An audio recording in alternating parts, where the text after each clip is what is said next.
Sorpresa, asombro, incredulidad. Si usted no está acostumbrado a ver este programa o le ha dado bastante igual el panorama político de los Estados Unidos, puede que haya sentido estas emociones al descubrir que Donald Trump había ganado las elecciones presidenciales del pasado 5 de noviembre. Pero no, de sorpresa nada. La victoria del hombre que dejó la Casa Blanca como presidente número 45 de los Estados Unidos y que regresa como el número 47 no era una idea imposible. Era un spoiler. Y ya no lo digo yo, sino el hombre que nos acompaña hoy en el programa. Pablo Yáñez, bienvenido a En Dos Continentes. Muchísimas gracias por invitarme. Bueno, para aquellos que no le conozcan, Pablo fue diputado por Salamanca en la 11ª legislatura del Congreso de los Diputados, director de la agencia Aquilea Comunicación y, sobre todo, lo importante, autor del libro que están a punto de ver en sus pantallas. Un libro que se hace la pregunta que tiene quizá el 80% de la población mundial. ¿Por qué ha ganado Trump? La importancia de la escucha. Un libro que tiene 191 páginas donde Pablo desentraña exactamente cuáles han sido las claves. Y vamos a ver, Pablo, una cosa te voy a decir. En un mundo hipotético en el que a mí me hubiera dado por escribir este libro, no ha habido tiempo material para que esto ocurra. Vamos a ver, a mí me tienes que responder a esta pregunta. ¿Tenías de forma tan clara la sensación de que Donald Trump iba a ganar estas elecciones o qué? Bueno, la suficiente como para dedicar tiempo a escribir la previa, ¿no? Es decir, cómo habían llegado pues, los dos candidatos, las dos papeletas, la campaña, cómo se había desarrollado todo ese periodo. Y luego para, bueno, pues la noche electoral y los 2 días siguientes rematar cosas ya con resultados concretos. Pero sí, es decir, tú lo decías en la entrada, ¿no? Quien no conoce el mundo político estadounidense o quien no ha seguido la campaña, pero quienes ya tenemos un cierto bagaje y conocemos y sabemos leer o interpretar situaciones, yo, vamos, tenía claro que iba a ganar Donald Trump. Bueno, el subtítulo de este libro, si se fijan ahora mismo en sus pantallas, es el de La importancia de la escucha. Quizá, Pablo, tenemos la impresión equivocada de que muchas veces lo que ganan elecciones es lo que se dice, y creo que en este caso lo que se ha demostrado es que lo que gana elecciones es quién escucha realmente. ¿Dónde reside, sin entrar demasiado en lo que podríamos decir spoilers, que al final es la clave de tu libro, cuál es la clave de esa escucha de cara a la victoria electoral de Trump? Pues una mejor identificación, primero, de quiénes eran los electores decisivos, es decir, dónde se iban a jugar realmente las elecciones, porque el sistema político estadounidense hace que no valga lo mismo un voto en California que un voto en Michigan. Entonces, primero, identificar dónde se estaban jugando las elecciones y luego escuchar, como digo en el libro, ¿no? En una escucha activa, en una escucha política, cuáles eran las preocupaciones y las inquietudes de esos electores que iban a ser quienes decantasen el resultado final. Y ahí, desde luego, la campaña de Donald Trump y del Partido Republicano ha estado muchísimo más acertada y es lo que trato de explicar en el libro. Mira, Pablo, fíjate, una de las cosas que la gente no termina de tener claro es cómo ha podido ocurrir esto si las encuestas realmente, en ninguno de los casos al menos, daba una victoria tan contundente por parte de Donald Trump. Pero hay una cosa referente a la escucha que me parece interesante y a las encuestas, que es que todas las encuestas sí coincidían en una cosa, en que los dos principales problemas para el votante estadounidense eran la economía y la inmigración. Y creo que, tú me lo confirmarás, esa es una de las claves de esa escucha de Donald Trump y de su potencial victoria. Sí, de hecho, yo lo digo en el libro, ¿no? Cada vez que la candidata demócrata hacía un mitin en California ante un público enfervorecido, ante sus propios seguidores, y les hablaba del aborto, y les hablaba del cambio climático, y les hablaba de los derechos LGTBI, había un indeciso en Michigan que decidía votar por Donald Trump. Claro. Y esa es la clave, ¿no? Es decir, entender cuáles eran las preocupaciones reales, en qué terreno se jugaban las elecciones, en Michigan, en Wisconsin, en Pensilvania, y todo eso es lo que acumula aciertos por parte del Partido Republicano y de Trump y acumula errores por parte del Partido Demócrata y de Kamala Harris. Sí, porque al final uno de los análisis que está teniendo sobre todo los medios estadounidenses ahora es que a Trump no solo le ha votado el típico votante de Trump, sino que precisamente ese votante indeciso, que a lo mejor no está de acuerdo con las formas o con cómo habla Trump, pero que a la hora de la verdad siente que ha conectado más con él o que el mensaje va más para allá, es una de estas claves. Fíjate que en 2015 me atrevería a decir que es cuando Trump aparece en escena y monta una revolución dentro del Partido Republicano, que además venía de candidatos pues como McCain o como Romney, muy tradicionales, ¿no? Allí el debate que surge dentro del propio Partido Republicano es si una figura como Trump puede acabar asustando al elector tradicional, conservador del Partido Republicano. Y 8 años después, o 9 años después, tenemos las conclusiones en datos, ¿no? Es decir, Trump no solo ha consolidado a ese electorado, y bastiones como Utah, súper conservador, o como Texas, siguen siendo republicanos, sino que ha convertido algunos de los estados giratorios, como eran Ohio o Florida, en estados contundentemente republicanos, y da la pelea y gana en esos otros, como Pensilvania, como Michigan, como Arizona. Pero ojo, si vemos resultados de bastiones demócratas, y estoy pensando ya no tanto en California y en Nueva York, pero en New Jersey o en Nuevo México, es que el Partido Republicano está empezando a dar la batalla en esos territorios también. Entonces, cuando yo defino en el libro a Trump como un buen candidato, lo hago porque, uno, ha sabido consolidar y mantener la base del votante republicano y ha empezado a crecer en electorados, como pueden ser los hispanos, donde antes los republicanos no eran capaces de dar la batalla. Totalmente, y ya no solo, fíjate, creo que sea por la escucha, incides mucho en ella, sino también te diría que por lo que vemos, por la imagen. Y te voy a poner ejemplos de ello. La escucha es importante, sí, pero Donald Trump ha sido capaz de darnos imágenes como las que están a punto de ver. La primera imagen, la imagen que estaba destinada a destruirle, esa foto policial que Donald Trump explotó, puso en todo tipo de merchandising, en camisetas. Fue muy inteligente a la hora de poder revertir este movimiento. Siguiente imagen. Yo creo que la imagen de esta campaña, y quizá no la imagen definitiva porque en ese momento Biden era el candidato, pero esta imagen, la imagen del tiroteo en Butler.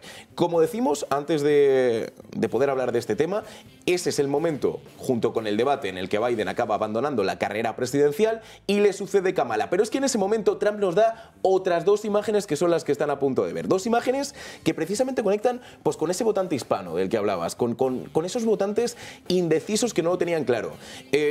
La imagen de Trump trabajando en el McDonald's ante esas acusaciones de Kamala Harris de si era verdad que había trabajado o no, y Trump subido en ese camión de basura después de que Joe Biden dijera que todos los votantes de Trump eran basura y la campaña de Trump dijera que somos basura.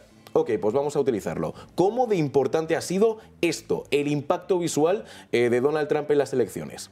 Para mí es la consecuencia precisamente de la escucha, ¿no? Es decir, ante una candidatura que era permeable a las inquietudes, que era conocedora, lo que hablábamos antes, de que había un electorado en esos estados decisivos que estaba pensando en economía, estaba pensando en empleo, estaba pensando en prosperidad, y no hablamos de las clases altas que suelen votar al Partido Republicano, sino de clases humildes en estados donde la reconversión industrial ha quemado muchísimos puestos de trabajo.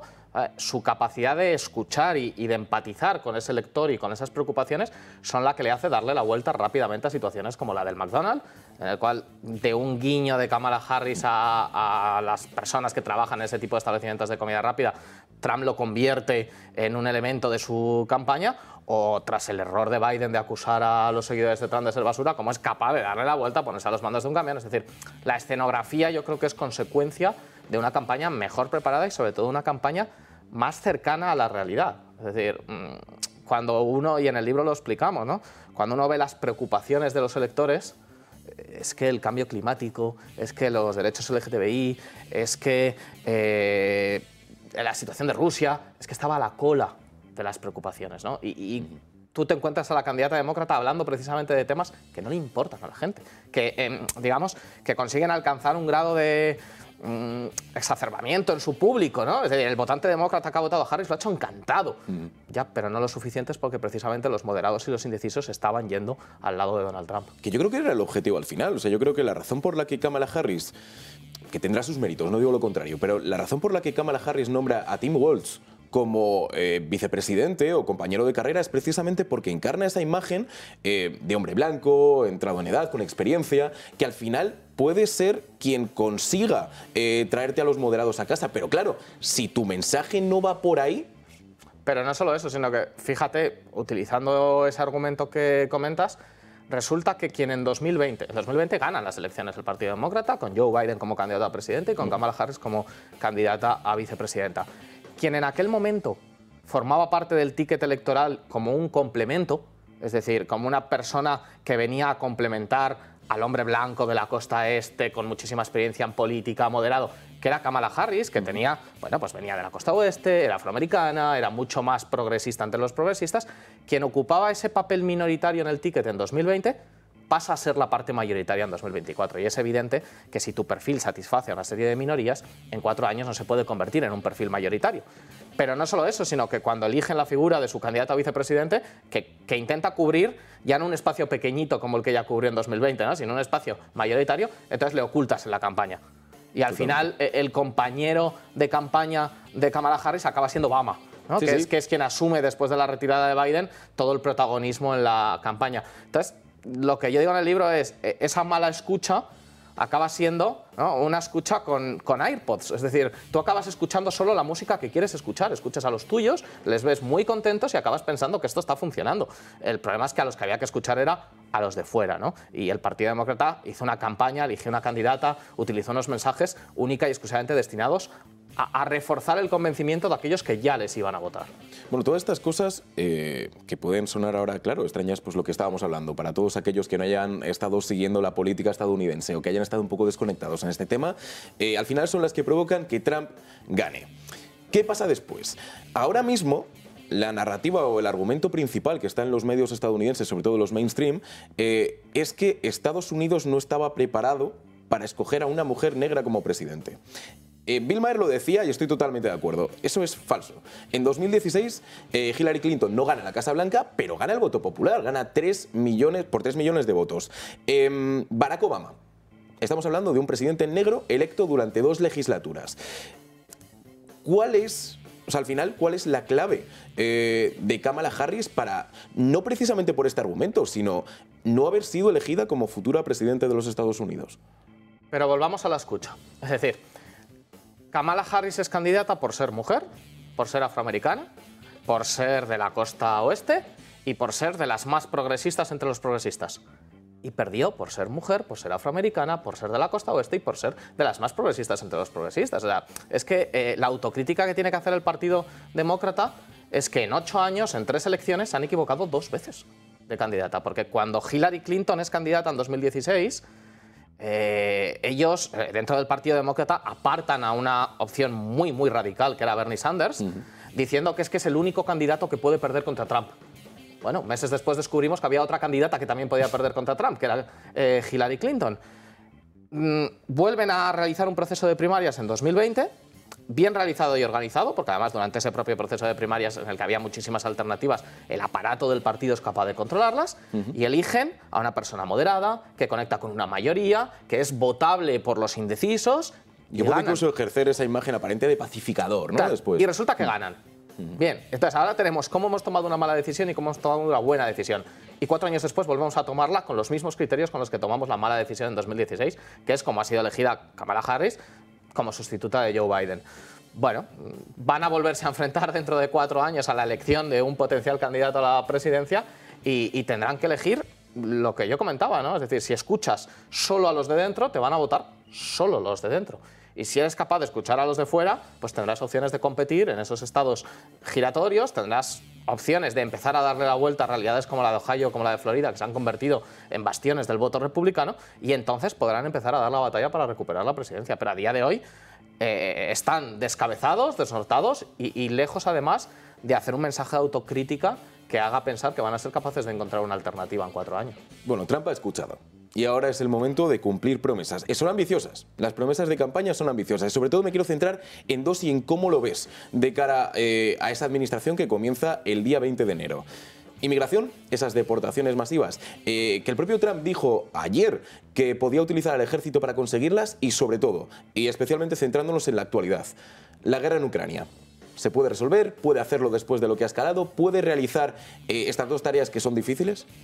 Yo creo que a diferencia de 2016, ahora Trump ya ha gobernado, con lo cual el miedo, el propio establishment mediático lanzando mensajes del miedo sobre oye, viene Trump, que es un señor que está muy loco y que va a tener el maletín nuclear, eso ya evidentemente es que cae por su propio peso porque gobernó durante 4 años en los cuales tensiones geopolíticas se redujeron, no aumentaron.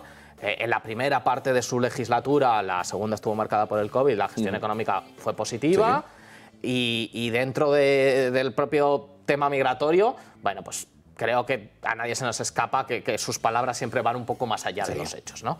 Entonces, ahora vuelve a enfrentarse a esa situación y yo no espero un escenario diferente. Es decir, no espero un Trump que vaya a llevar los hechos a la misma, digamos, longitud que sus palabras.